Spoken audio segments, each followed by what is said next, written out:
आज बनवूया चमचमीत आणि अगदी थोडी वेगळ्या पद्धतीची लसणाची चटणी. त्यासाठी काय करायचंय, काश्मीरी मिरच्या घ्यायच्या किंवा तुम्ही इथे बेडकी मिरच्या घेतल्या तरी चालतील. 4-5 तास भिजवायच्या. जर तुम्हाला तिखट हवं असेल तर बिया नाही काढल्यात तरी चालेल. ही चटणी आहे ना, अगदी महिनाभर टिकते. तवा घ्यायचा, 3 चमचे तेल टाकायचं, लसणाच्या पाकळ्या अगदी 25-30 टाका. त्यानंतर धणे 1 चमचा, 1 चमचा जिरं चांगलं परतायचं अगदी. आणि लसूण ना अगदी जास्त अगदी लालसर करायची नाही, नाहीतर त्याची चव बिघडते. त्यानंतर आपण ज्या मिरच्या आहेत ना त्या टाकायच्या, पुन्हा परतायच्या.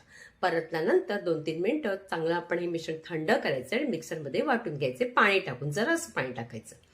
पुन्हा तोच तवा ठेवायचे, 3 चमचे पुन्हा तेल टाकायचे, जरासं लसूण टाकायचं त्याच्यामध्ये आणि पेस्ट टाकायची. आणि पुन्हा त्याच्यामध्ये आपण 1 चमचा टाकायचे आमचूर पावडर आणि चवीपुरतं मीठ. आणि हे सगळं मिश्रण चांगलं परतून घ्या, म्हणजे त्यामुळे काय होईल, चटणी महिनाभर टिकेल आणि मस्त चमचमीत लागते. आणि बघा, मस्त अगदी चटणी आपली रेडी झाली आहे.